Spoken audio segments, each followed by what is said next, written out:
The tires crunched against the gravel, each pop a reminder I was far from the city's hum. I'd never been to the Adirondacks, never imagined a place could feel so vast yet so suffocatingly intimate. By the time we reached the cabin, my heart was already racing. Not from the drive, but from the weight of what I hadn't told my best friend, Lucas. I'm Elias Navarro, 25, a graphic designer from Brooklyn, where the skyline feels like a second skin. Lucas Carter, my friend since our NYU days, had invited me to his family's cabin for a weekend escape. Just us, some beers, and the stars, he'd said, his green eyes glinting with that effortless charm that made everyone love him. I'd nodded, laughed, and packed my bag, but the truth gnawed at me. I'd been in love with him for years, and this trip felt like a tightrope walk over a canyon of my own making. The cabin loomed ahead, a weathered wooden structure nestled among pines that seemed to whisper secrets. Lucas parked his beat-up Jeep, and we stepped out into air so crisp it stung my lungs. He was 25 too, with curly blonde hair that caught the fading sunlight, his broad shoulders filling out a denim jacket. "Wait till you see the lake," he said, grinning, oblivious to the storm brewing inside me. As we hauled our bags to the porch, the door swung open, and a man stepped out. Tall, grizzled, with a salt and pepper beard and eyes like steel. He looked like he'd been carved from the mountain itself. "Lucas," he said, voice low and gravelly. "You didn't say you were bringing company." His gaze locked onto me, sharp and unyielding, like he could see straight through to the parts of me I kept hidden. "This is Elias," Lucas said, clapping my shoulder. "My best friend. Elias, this is my dad, Robert Carter." Robert extended a hand, his grip firm, almost punishing. "Welcome," he said, but his tone carried an edge, like a warning I couldn't yet decipher. Inside, the cabin was warm, all wood and flannel, with a stone fireplace crackling. Robert moved with purpose, setting out mugs of coffee that smelled like earth and smoke. Lucas sprawled on a couch, talking about hiking trails, but I couldn't shake the weight of Robert's stare. It wasn't hostility, not exactly, but it was something heavy, something that made my skin prickle. "So, Elias," Robert said, leaning back in a creaky chair, "what's your story?" His question felt like a test. I fumbled through an answer about my job, my Puerto Rican roots, my life in the city, but his eyes never softened. Lucas jumped in, teasing me about my terrible cooking, and the tension eased, but only slightly. That night, after Lucas crashed in his old bedroom, I lay on the guest room's lumpy mattress, staring at the ceiling. The cabin creaked like it was alive, and my mind replayed Robert's welcome. Why had it felt like a challenge? And why couldn't I stop thinking about Lucas's laugh, his hand brushing mine as we unpacked? I'd come here to escape my feelings, not drown in them. The next morning, Lucas dragged me to the lake, a mirror of glass framed by pines. He stripped to his swim trunks, his laughter echoing as he dove in. I stood frozen, not because of the cold, but because watching him felt like staring at the sun, beautiful, blinding, dangerous. "Come on, Eli," he called, splashing water my way. I forced a smile, wading in, my heart pounding as our shoulders brushed underwater. We spent the day hiking, our boots crunching through leaves, our banter easy but laced with something unspoken. Lucas talked about his job as a freelance photographer, his dreams of traveling the world. I wanted to tell him everything. How his smile made my chest ache, how I'd spent years pretending I didn't care. But every time I opened my mouth, fear clamped it shut. Back at the cabin, Robert was waiting. He'd cooked venison stew, the kind that filled the room with a rich, savory warmth. We ate in near silence, the clink of spoons deafening. Then Robert spoke, his voice cutting through the quiet. "You boys seem close," he said, eyes flicking between us. Real close. Lucas laughed, oblivious. Yeah, Eli's basically family. My stomach twisted. Family. The word felt like a blade, carving out the space where my confession should have been. After dinner, Lucas suggested a campfire. We dragged chairs to a clearing, the flames casting shadows that danced across his face. Robert joined us, a bottle of whiskey in hand. He poured us each a glass, his movements deliberate. To truth, he said, raising his glass, his eyes locked on mine. I choked on the burn of the liquor, feeling like he'd seen every secret I'd buried. As the fire crackled, Lucas leaned back, pointing out constellations. His voice was soft, almost reverent, and I let myself imagine, just for a moment, that this could be our life. Nights like this together, forever. But Robert's presence loomed, his silence louder than the fire. When he stood abruptly, muttering about checking the generator, I felt a chill that had nothing to do with the night air. Later, alone by the dying embers, Lucas bumped my shoulder. You okay, Eli? You've been quiet. His concern was so genuine it hurt. I wanted to tell him then, to let the words spill out under the stars, but Robert's shadow lingered in my mind. Instead, I mumbled, just tired, and hated myself for it. That night, sleep wouldn't come. I tossed, haunted by the weight of Robert's gaze, the warmth of Lucas's touch. Something was shifting, something bigger than me, and I couldn't shake the feeling that this weekend would break me or remake me. Morning broke with a mist that clung to the pines, turning the world soft and dreamlike. I woke to the smell of bacon sizzling, Lucas already at the stove, flipping pancakes with a grin that made my chest ache. Rise and shine, city boy, he teased, tossing a blueberry at me. I caught it, forcing a laugh, but my mind was still tangled in last night's unease. Robert's piercing stare, the toast to truth. Breakfast was quiet, Robert absent, his truck gone when I glanced out the window. He's checking traps, Lucas said, shrugging. Dad's old school like that. I nodded, relieved but unsettled. Without Robert's shadow, the cabin felt lighter, like I could breathe again. Lucas suggested a hike to a waterfall he'd loved as a kid, and I agreed, desperate for a distraction from the confession I couldn't voice. The trail wound through dense forest, sunlight dappling the ground. Lucas led the way, his steps sure, his stories endless. Tales of summers spent here, of scrapes and adventures. I listened, hanging on to every word, memorizing the way his hands moved when he talked. At 25, he had a restless energy, like he was chasing something he couldn't name. I wondered if he'd ever see me as part of that chase. The waterfall was a roar of white water, crashing into a turquoise pool. Lucas stripped off his shirt, diving in with a whoop, and I followed, the icy shock stealing my breath. We swam, laughing, splashing, our voices echoing off the rocks. For a moment, it was just us. No secrets, no fathers, no fear. His hand grazed mine underwater, lingering a second too long, and my heart stopped. Did he feel it too?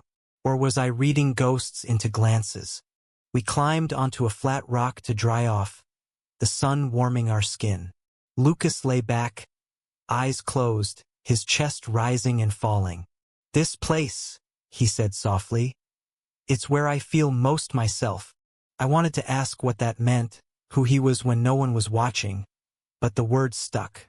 Instead, I traced the lines of his profile with my eyes, committing every curve to memory. Back at the cabin, Robert was waiting, his truck parked crookedly, like he'd rushed back. His face was unreadable, but his hands were restless, fidgeting with a pocket knife. Good hike? He asked, his tone clipped. Lucas nodded, oblivious, but I felt the weight of Robert's attention. like a spotlight I couldn't escape. That afternoon, Lucas wanted to fish, so we grabbed rods and headed to the lake. Robert stayed behind, claiming he had chores. The water was calm, reflecting the sky like a mirror.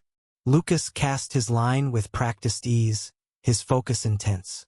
"You ever think about what you'd give up for happiness?" he asked suddenly, not looking at me. The question caught me off guard. "Like what?" I said, my voice tight. He shrugged, reeling in his line.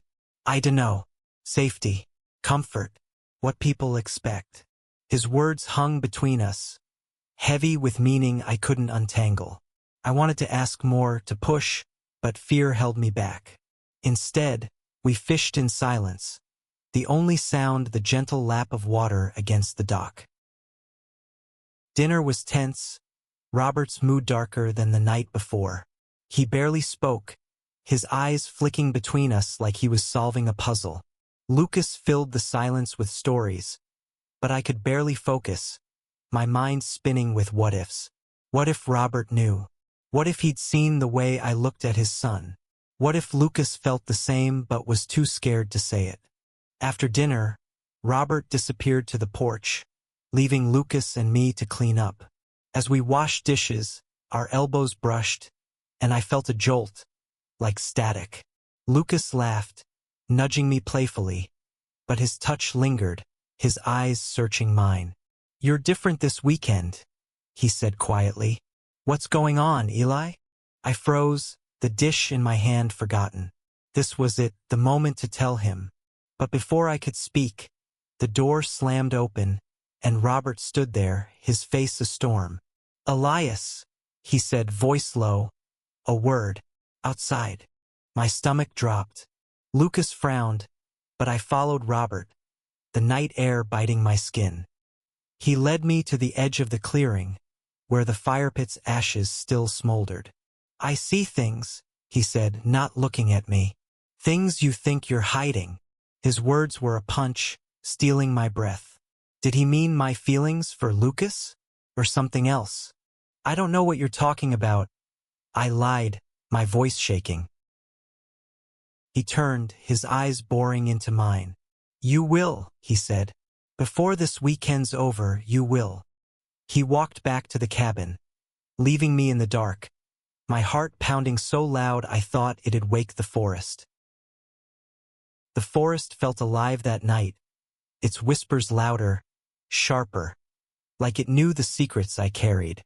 Robert's words echoed in my head, each syllable a stone sinking in my gut. I stood by the fire pit, frozen, until Lucas's voice called me back to the cabin, his tone light but edged with worry. Inside, he was sprawled on the couch, a beer in hand, the fire casting shadows across his face. "What was that about?" he asked, his green eyes narrowing. I shrugged, muttering something about Robert checking on me, but the lie tasted bitter. Lucas didn't push, but his gaze lingered, like he could sense the storm brewing. The next morning, I woke to silence. No bacon sizzling, no Lucas humming off-key. The cabin felt empty, the air heavy. I found a note on the kitchen table. "Gone to town for supplies. Back soon. Lucas." Robert was nowhere in sight, and the quiet was suffocating. I wandered outside, the forest swallowing me in its green embrace. My mind raced. Robert's cryptic warning, Lucas's question by the lake, the way his touch made my skin burn. I was unraveling, and I didn't know how to stop it. I walked to the lake, hoping its calm would steady me. The water was still, reflecting clouds that drifted like my thoughts. I sat on the dock, replaying every moment with Lucas. The way he'd looked at me underwater, the weight of his words about happiness. Was he trying to tell me something? Or was I chasing shadows, seeing what I wanted instead of what was? Footsteps crunched behind me, and I turned, expecting Lucas. It was Robert, his face unreadable, a rifle slung over his shoulder. "Thought I'd find you here," he said, sitting beside me, too close for comfort. His presence was a wall, solid and unyielding. "You love him," he said. Not a question but a statement, his voice low, like he was naming a crime. My breath caught, my heart slamming against my ribs. I opened my mouth to deny it, but nothing came out. His eyes, sharp as flint, held mine. "Don't lie to me, Elias. I've seen it. The way you look at my boy." Panic clawed at me, but there was no escape. "It's not I stammered, but he raised a hand, silencing me. "I don't care what you are," he said, his voice softer now, almost pained. "But Lucas, he's my son. And this world, it's not kind to men like you." His words weren't cruel, but they cut deep, exposing the fear I'd carried for years. I thought of my family, their quiet disapproval when I'd come out, the whispers in my old neighborhood. Robert wasn't wrong, but hearing it aloud felt like a betrayal. "I'd never hurt him," I said finally, my voice barely a whisper. He nodded, slow, like he was weighing my soul. "Maybe not, but love like that, it comes with a cost." He stood, brushing dirt from his jeans. "Think about what you're willing to pay." He walked away, leaving me with the lake and my own fractured reflection. When Lucas returned, his arms full of groceries, he was all smiles, oblivious to the earthquake that had just rocked my world. "Miss me?" he teased, tossing me a bag of chips. I forced a grin, but my mind was elsewhere, tangled in Robert's warning. Could I tell Lucas how I felt? Could I risk the cost Robert spoke of? That afternoon, we kayaked across the lake, the water smooth as glass. Lucas paddled ahead, his laughter carrying over the water, and I let myself imagine a world where I could reach for him, where fear didn't hold me back. But Robert's words were a shadow, darkening every thought. At dusk, we built another fire, the flames a mirror to the chaos inside me. Lucas sat close, our knees brushing, his warmth a temptation I could barely resist. He talked about his mom, who died when he was young, how this cabin was his last tie to her. "It's why Dad's so protective," he said, staring into the fire. "He's afraid of losing me too." I wanted to ask if he'd ever felt trapped by that protection, if he'd ever wanted something his father wouldn't understand. But before I could, Robert appeared, his silhouette looming against the firelight. "Time to turn in," he said, his voice flat but final. Lucas nodded, but his eyes lingered on me, a question unspoken. That night, I lay awake, Robert's words and Lucas's glances warring in my mind. I was standing on a precipice, and every choice felt like falling. But as the cabin creaked and the forest whispered, I realized something. I couldn't keep running from myself. Not here, not now. Dawn broke with a quiet that felt like a held breath. I found Lucas outside, sipping coffee on the porch, the mist curling around him like a secret. "You're up early," he said, his smile soft, unguarded. I wanted to freeze this moment, to live in it forever, but Robert's warning hung over me, a storm cloud ready to burst. We spent the morning chopping wood, the rhythmic thud of the axe grounding me. Lucas worked beside me, his flannel shirt rolled up, his movements easy but precise.